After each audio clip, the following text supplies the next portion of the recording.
कृपानंद जी महाराज जो मंच का बड़ी तन्मयता के साथ में संचालन कर रहे हैं।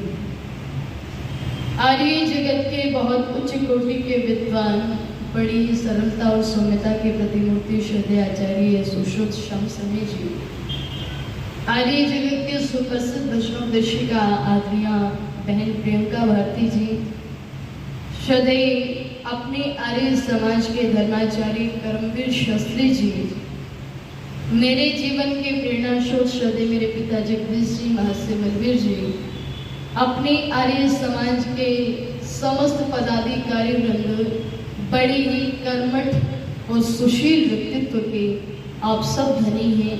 बहुत अच्छी यहाँ की टीम है, मुझे बड़ा अच्छा लगा यहाँ पर आकर के, पहली बार आने का अवसर मिला है तो बहुत अच्छा लगा। सामने उपस्थित सभी धर्मनिष्ठ सज्जनों, पूजा और वंदना की योग्य पवित्र मातृशक्ति, मेरी प्यारी बहनों और भाइयों, आइए कुछ विचारों को आप लोगों के मध्य में साझा करने का प्रयास करूंगी, इसी आशा और विश्वास के साथ में कि आप लोग बड़े ध्यान से और श्रद्धा से सुनें। एक बात मैं आप सबसे पूछूं, आप में से ऐसा कौन है जो दुखी रहना चाहता है कोई? कोई तो हाथ खड़ा कर लो, कोई तो हो जाओ दुखी, कोई नहीं होना चाहता। अच्छा, सुखी कौन कौन रहना चाहता है? अच्छे से आदत, यानी कि सब सुखी रहना चाहते हैं, सब दुख से छूटना चाहते हैं, लेकिन हम तो दुख से छूटना चाहते हैं, ये दुख हमें नहीं छूटता, है ना? हम सब दुख से छूटना चाहते हैं, लेकिन दुख हमें नहीं छोड़ रहा। छोटी सी चींटी को यदि आप दुख देने का प्रयास करेंगे, उसके साथ में छेड़छाड़ करेंगे तो वो भी तिलमिला उठती है। विशालकाय हाथी को यदि आप दुख देने का प्रयास करेंगे तो वो भी बिलख उठता है। आज हम मनुष्य होकर के हमारे जीवन के अंदर सुख दुख आते रहते हैं। जरा सा सुख आता है तो व्यक्ति बड़ा हर्षित हो जाता है, जरा सा धन दौलत आ जाती है तो व्यक्ति घमंड में चूर हो जाता है, लेकिन जरा सा दुख आ जाता है तो फिर उसके साथ में परमात्मा को गाली देना शुरू कर देता है कि मैंने ऐसे क्या तुम्हारा खोट कर दिया कि तुमने मेरे भाग्य में इतना दुख भर दिया, न जाने क्या क्या बात। लेकिन ऋषि कहते हैं कि हम सब दुख से छूटना चाहते हैं, लेकिन ये दुख हमें नहीं छोड़ रहा। ये तो वही बात हो गई कि एक नदी के किनारे दो मित्र चले जा रहे थे और दोनों मित्र जब नदी के किनारे किनारे चल रहे थे तो एक मित्र का ध्यान पड़ा कि नदी में कोई काली काली वस्तु बही जा रही है। इसने अपने मित्र से कहा कि देख भाई, वो नदी में मुझे लग रहा है कि कोई कंबल बहा जा रहा है, तुझे तैरना आता है, जरा तैर करके उस कंबल को निकालना, दोनों मिलकर के निचोड़ लेंगे, सर्दियों में ठंड भगाने के काम आएगा।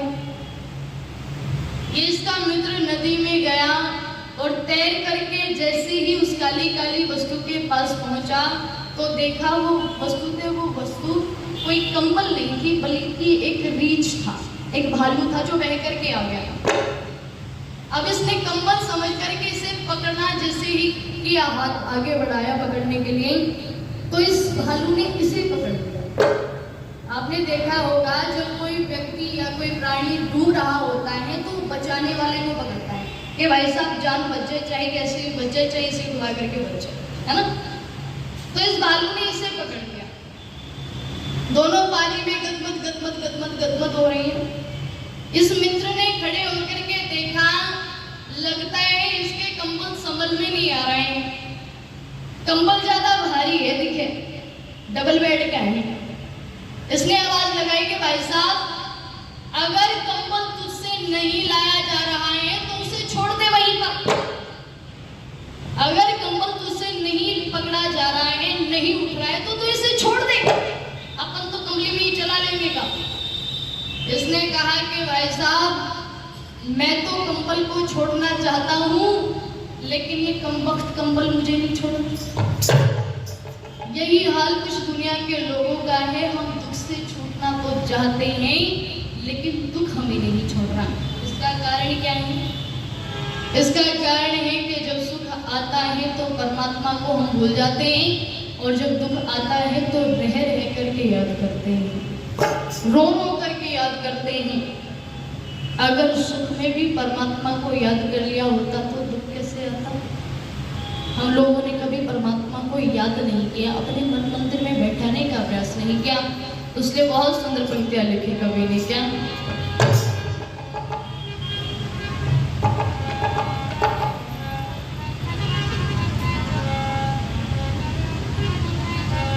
कि प्रभु को न भूल,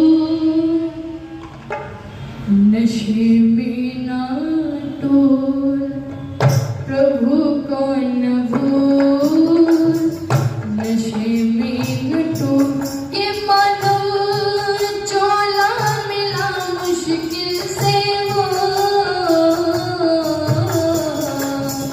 प्रभु को न भूल, नशे में न टोल, प्रभु को न भूल, नशे में न टोल, ये मानो चोला मिला मुश्किल से वो,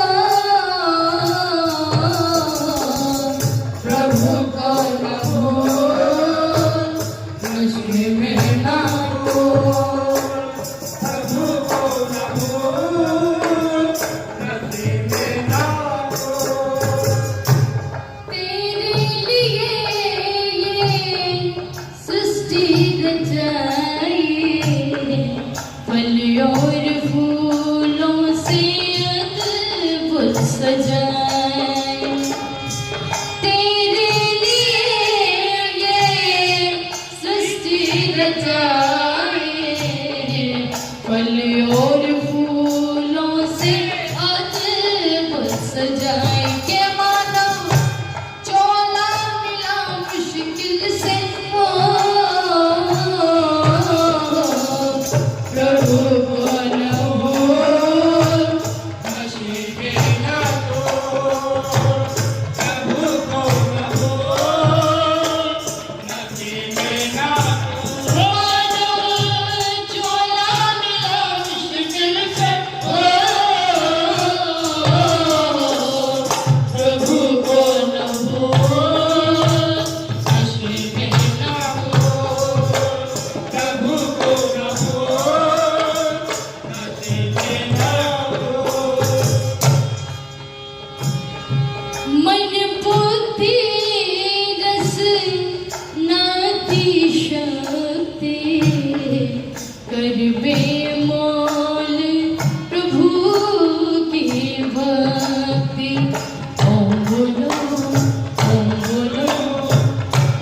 मन बुद्धि रस नाती शक्ति, कर बेमोल प्रभु की भक्ति, के मानो चोला मिला मुश्किल से वो, प्रभु को न भूल, नशे में न टोल, प्रभु को न भूल, नशे में न टोल, के मानो चोला मिला मुश्किल से वो, प्रभु को न भूल, नशे में न टोल, प्रभु को न भूल, नशे में न टोल, प्रभु को न भूल, नशे में न टोल।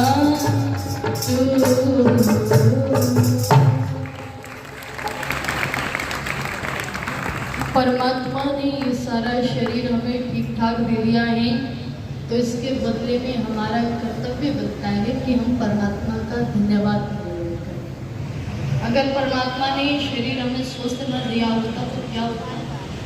पिछले दिनों एक बहुत बड़े उद्योगपति, जिनके यहाँ एक बच्चे ने जन्म लिया, और वो बच्चा जैसे पैदा हुआ तो उसके दिमाग की एक नस जो ब्लॉक थी, अब वो बच्चा जब पैदा हुआ तो डॉक्टरों ने बताया कि इसके दिमाग की एक नस है, एक छोटी सी नस है जो ब्लॉक है।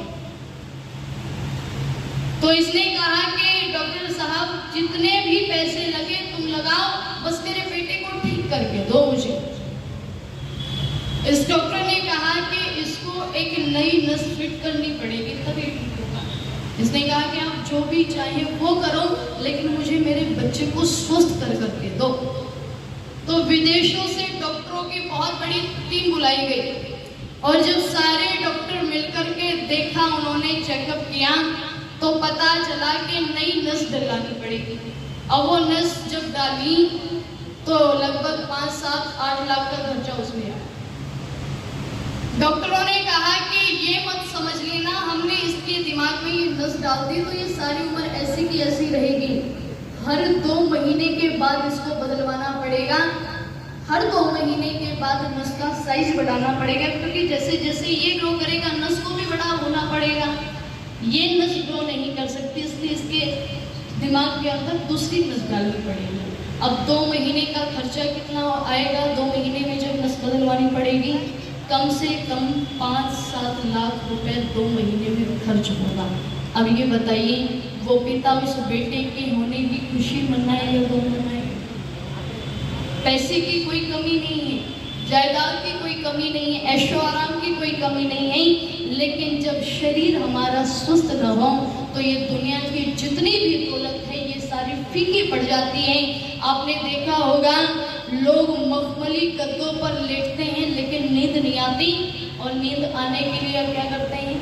गोलियां खाते हैं, गोलियां खाते हैं।